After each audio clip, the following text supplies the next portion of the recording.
Halo, selamat datang di channel Aneka Elektro. Kali ini kita akan sharing-sharing ya, berbagi tips dan tutorial ya bagaimana caranya memperbaiki charger Asus yang tidak mau ngecas ya. Jadi permasalahannya itu ada di charger ya atau kepala cas. Kemarin sudah saya buka dan isi dalamnya seperti ini, teman. Dia itu tidak mau keluar arus. Setelah saya cek kabelnya ya, kabelnya yang ke konektor casan di laptopnya itu tidak mau mengeluarkan arus dan tegangan ya. Oke, kemudian saat saya cek kembali, ternyata rangkaian yang di sebelah sini, teman-teman, itu hampir semuanya short ya, atau hubung singkat ya. Jadi kita analisa sama-sama. Ini permasalahannya di komponen yang mana gitu. Berarti ada komponen yang tidak menjalankan fungsinya ya, alias dia itu langsung terhubung singkat ya. Jadi kasusnya itu seperti ini, jadi terhubung singkat ya. Sama saja seperti kita langsung menghubungkan antara minus plus ya. Nah, kalau saya ukur ya, jadi ini adalah outputnya, ini minus dan ini plusnya yang warna putih ya. Nah, ini minusnya ya, ini plusnya ya. Ketika saya ukur seperti ini, teman-teman, ternyata dia itu short ya. Bisa dilihat di multimeter, dia statusnya short ya.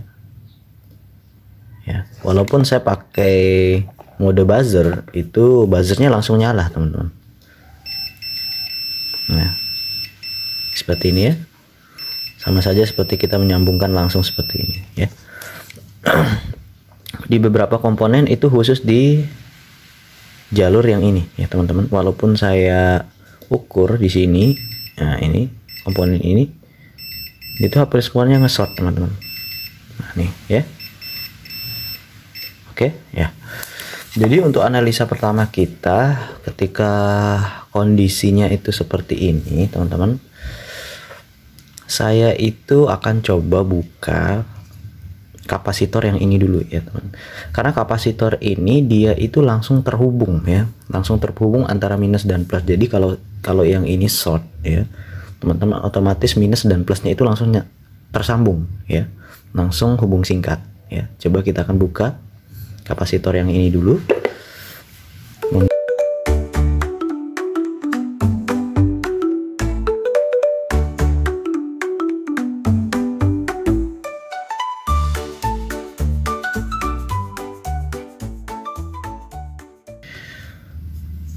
Coba kita tes ya kembali, karena tadi ketika saya tes juga kapasitor ini itu kondisinya short ya, teman-teman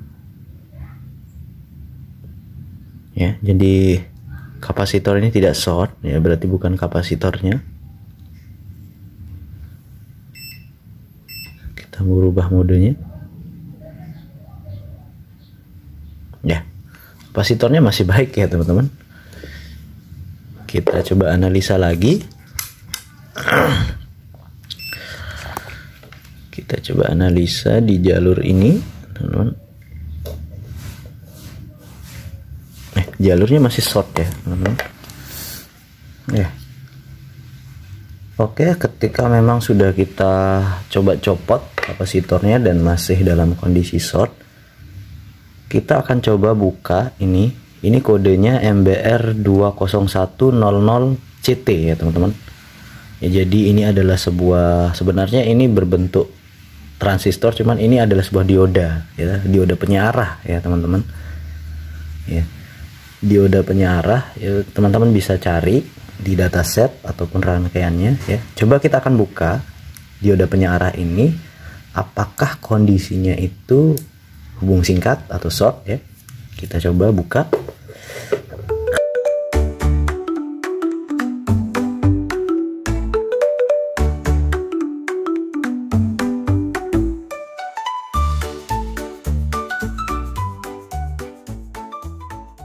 Oke, teman-teman, sudah terbuka ya. Jadi ini kodenya. Ini adalah sebuah dioda ya, namun bentuknya berbeda ya.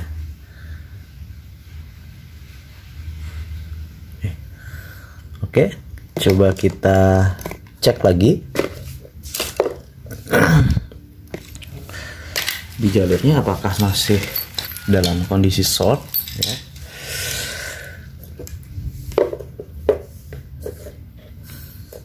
Kita coba di jalur yang tadi ya.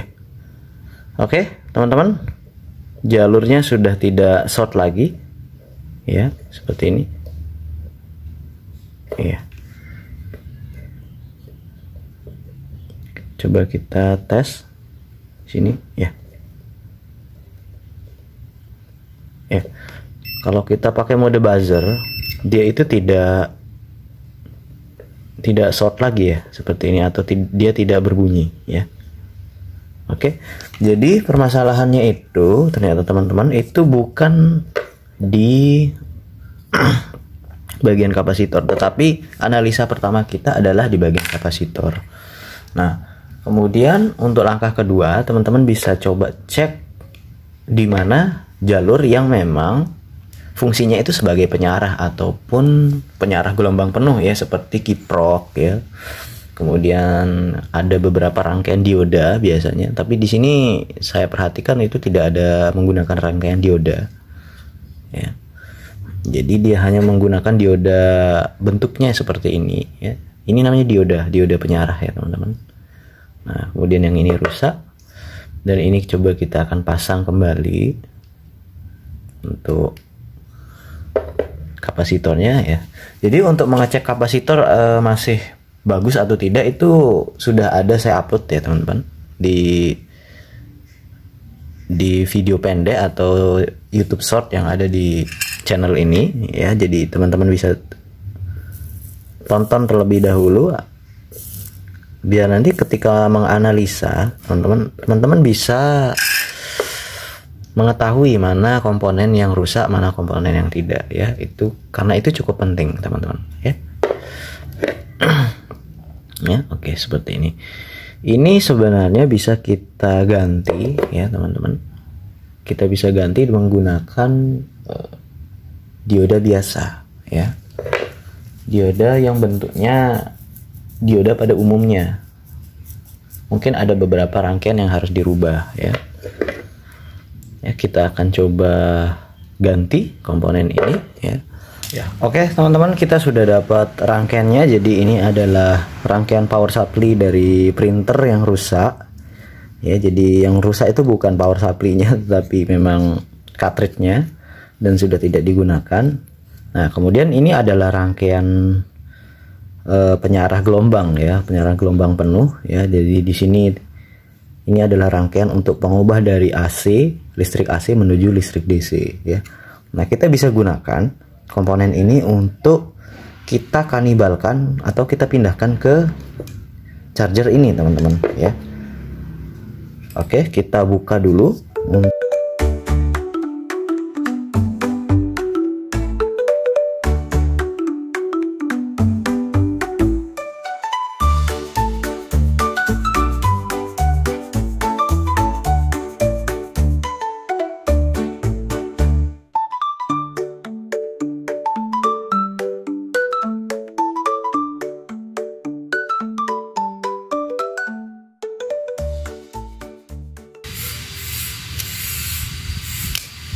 Oke. Kita pastikan terlebih dahulu teman-teman untuk komponen dioda ini dalam kondisi masih bagus ya. Jadi untuk pengecekan dioda itu sudah saya kasih videonya di video short sebelumnya, ada di channel ini. Jadi teman-teman untuk biar lebih paham itu bisa cek videonya cara pengecekan dioda seperti apa ya. Oke, kita masuk ke node dioda dan kita coba cek.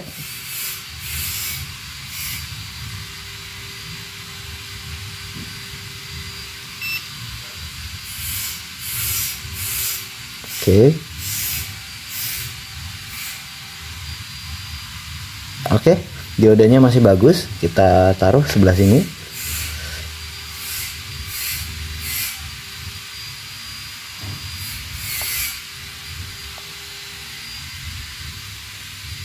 Oke, diode yang ini juga masih bagus.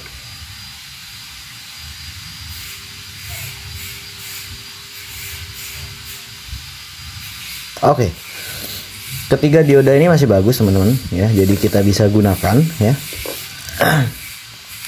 sebagai pengganti dari komponen ini ya. Oke, sekarang kita coba akan sambungkan ya, kita luruskan dulu kakinya.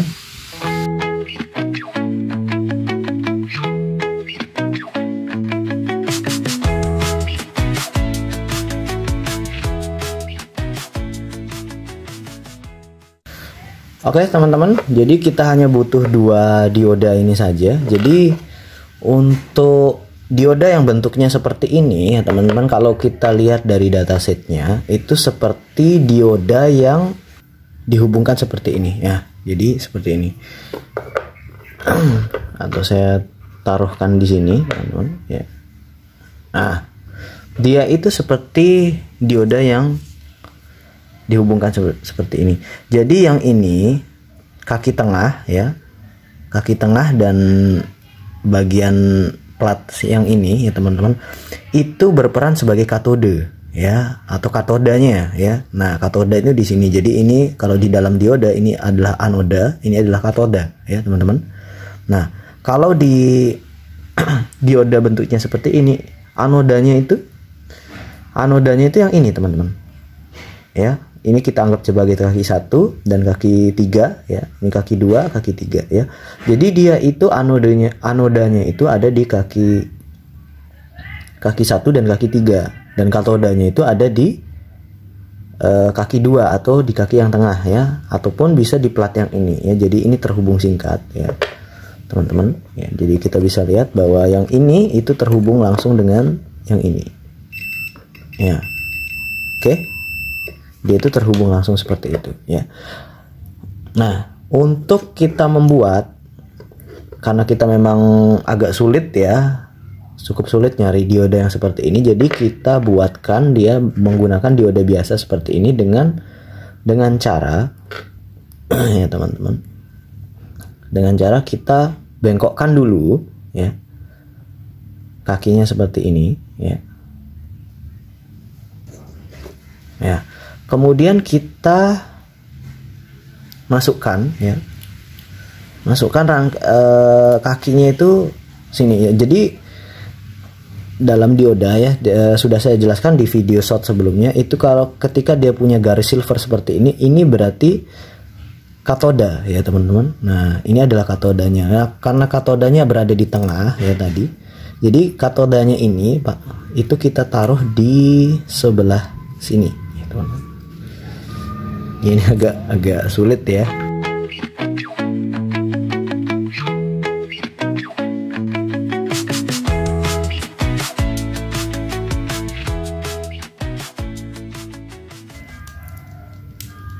Oke, seperti ini teman-teman ya. Jadi kita luruskan sedikit kakinya biar tidak nyambung ya. Oke. Nah, kita solder ya.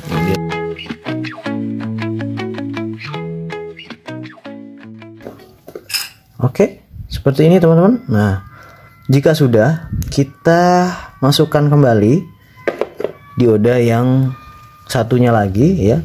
Tetapi ini kita di bagian anodanya yang kita bengkokkan seperti ini. Nah, seperti ini teman-teman. Nah, ini kita bengkokkan sedikit ya. Jadi silahkan diatur saja. Intinya itu katodanya itu berada di tengah dan anodanya itu berada di sebelah kanan dan sebelah kiri ya.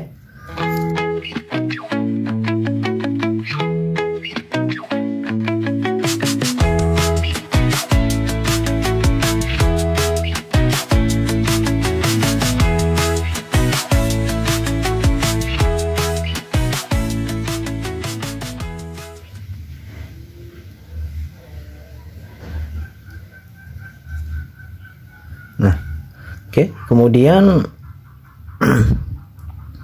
kaki yang berada di sini, ya, teman-teman, itu disambungkan ke bagian ini, ya. Oke, ya. jelas ya, ini katoda, anoda ya. Oke teman-teman, sekarang kita coba solder. Kita kasih flux terlebih dahulu.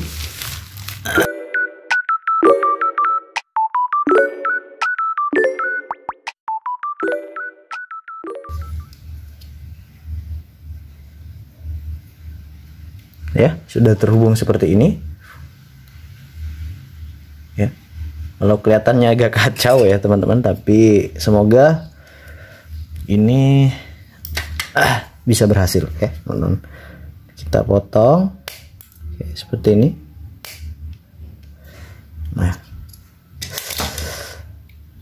ya, kita cek sekali lagi jalur yang ada di minus plusnya teman-teman ya.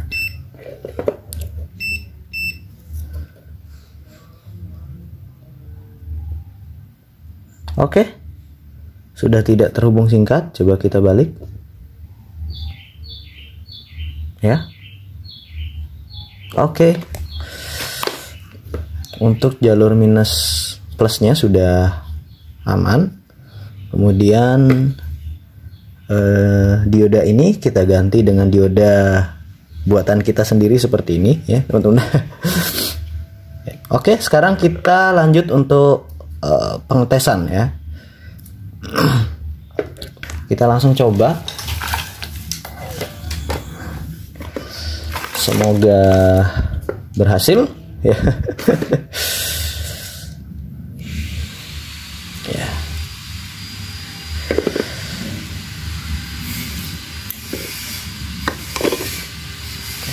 Oke, kita coba, semoga berhasil. Bismillahirrahmanirrahim.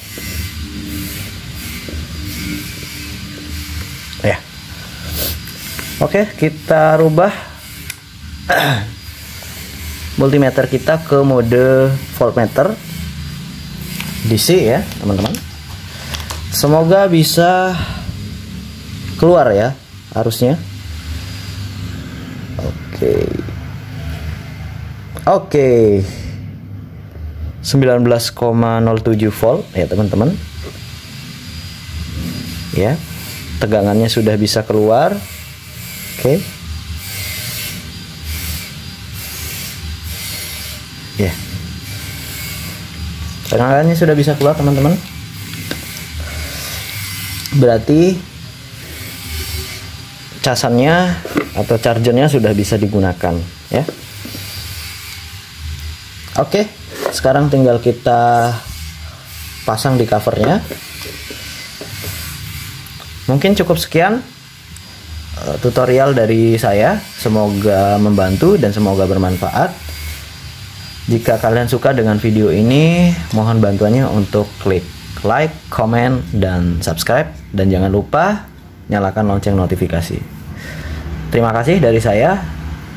Silahkan tunggu video-video selanjutnya. Dadah.